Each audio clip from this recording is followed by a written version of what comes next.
Let's begin by settling our body, speech, and mind in its natural state.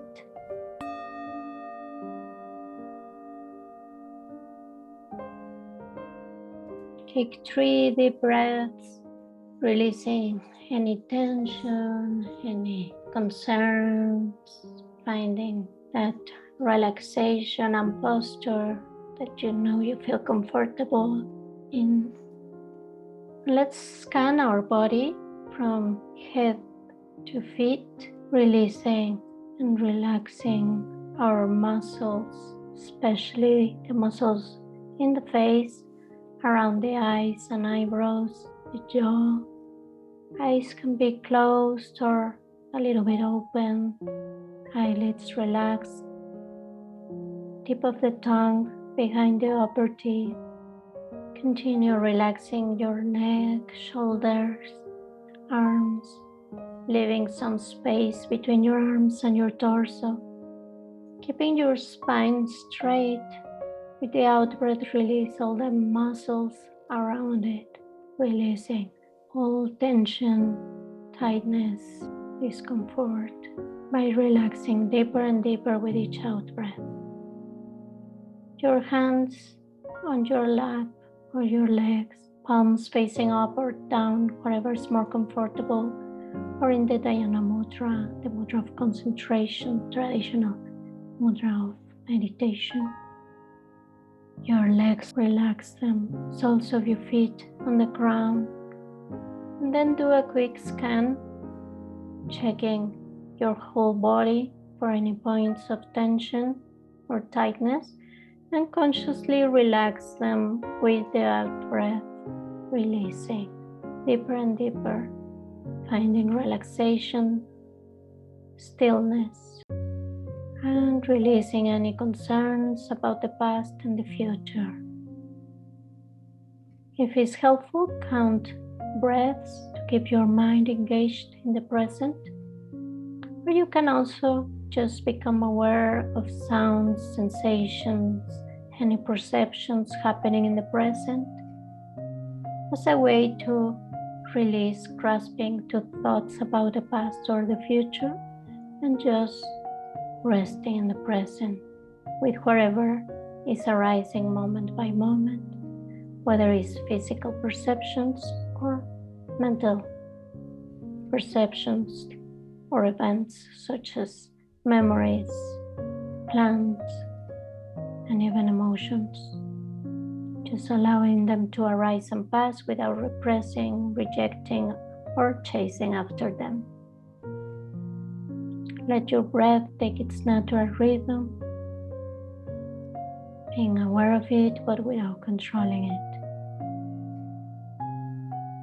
Finding that balance between relaxation, stability, and vividness, both in body and mind.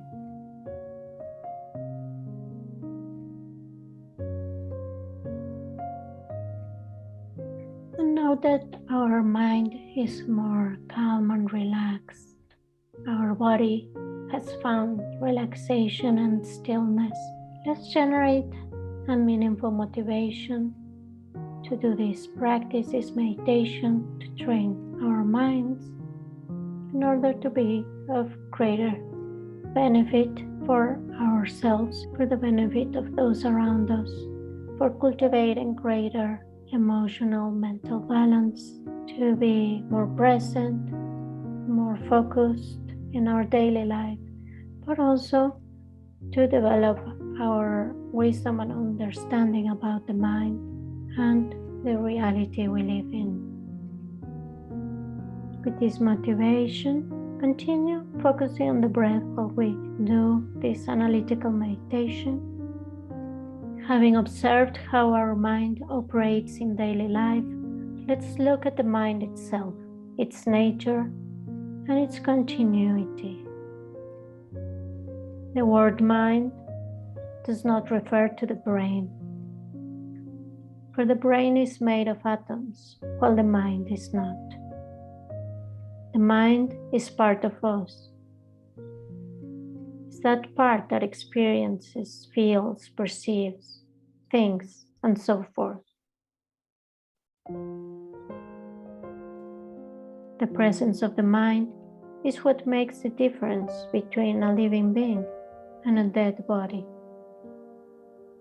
So let's observe our own minds to know them better, to gain greater wisdom about the nature of mind.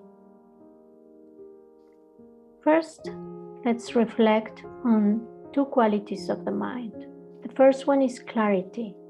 Try to see if you can identify this quality of clarity by noticing and observing your own mind.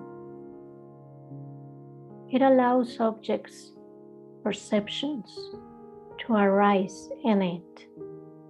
Clarity is that quality of illuminating perceptions.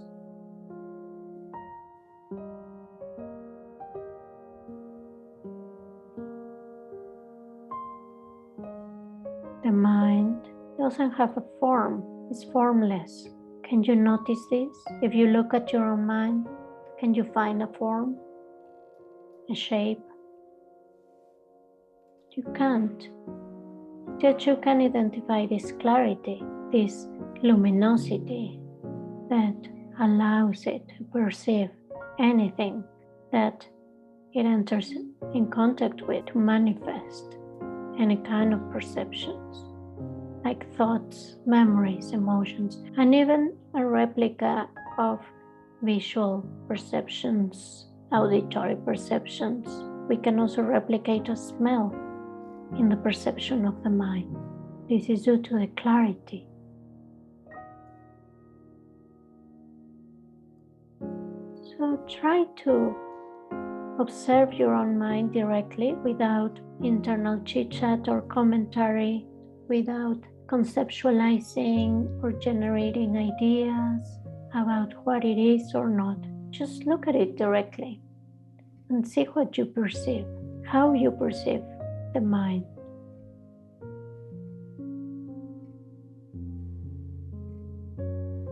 Sometimes it's helpful if you open a little bit your eyes and just let them rest in the space in front of you without focusing on any particular object, and then you invert awareness upon itself, trying to find the mind, trying to look at it directly. Then you can become aware of its clarity.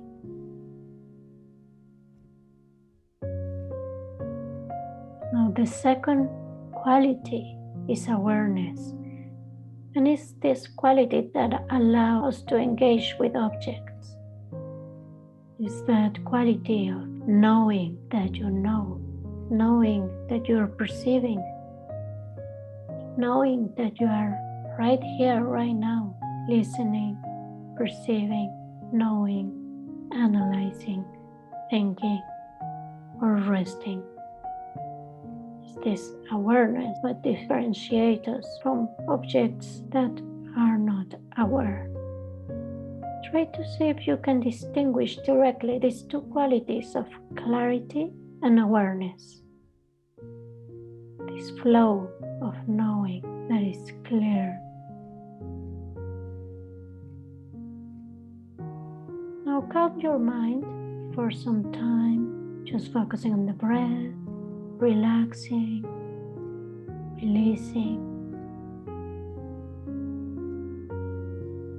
and then turn your attention to the mind itself again, to that what is meditating, experiencing, feeling, to the subject, not the object of meditation.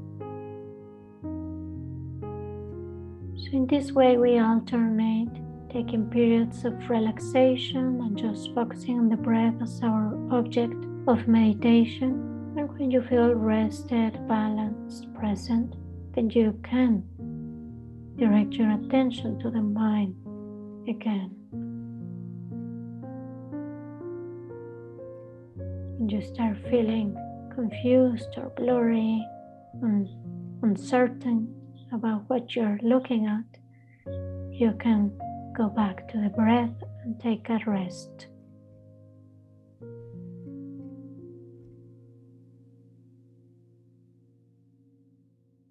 look at your mind again and ask yourself, what is the mind?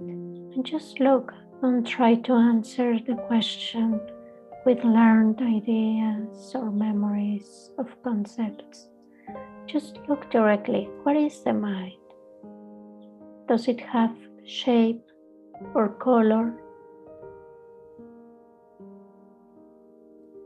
Where is it? Can you find your mind somewhere? In your head, in your heart? Is there a location you can pinpoint and say, here's the mind?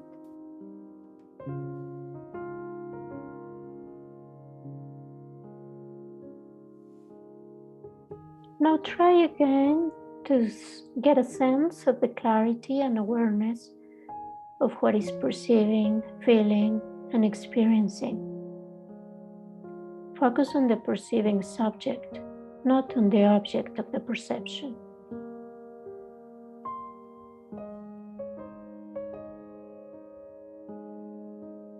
If thoughts arise, observe. What are thoughts? Where do they come from? Where are they? Where do they disappear to?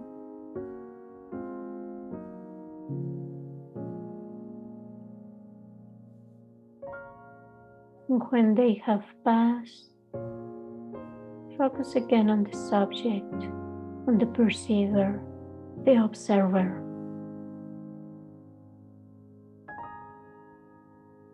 And try to notice that clarity and awareness that have a continuity and are always present.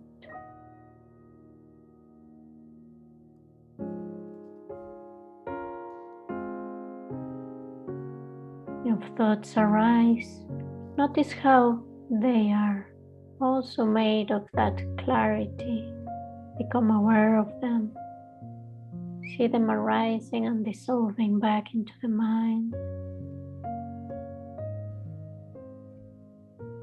Free from the thinking process, from elaboration and distraction.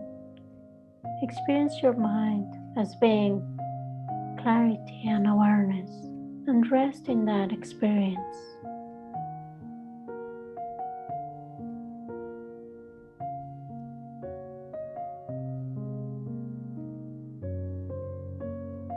Just rest in that clarity and awareness,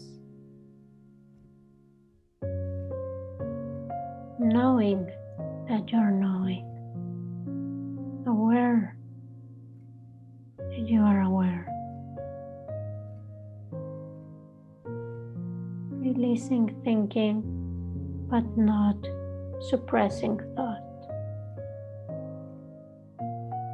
Let's finish by dedicating the merit and potential we've created by doing this training, this mind training, so that we can give continuity during several sessions a day, short times, many times, looking directly at the mind whenever we have that little break between activities, like we can get more and more familiarized with that flow of awareness and clarity. And we do this not only for our benefit, but for the benefit of all sentient beings.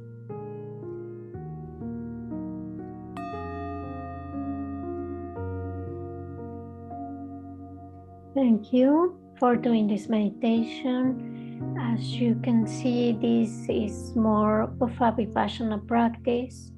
We started with some shamatha, cultivating relaxation, calm abiding, because that's kind of the foundation for having a clear mind, and then being able to do analytical meditations or inquiry meditations with more focus and concentration. Thank you. See you next week. Thank you. Thank you, everyone.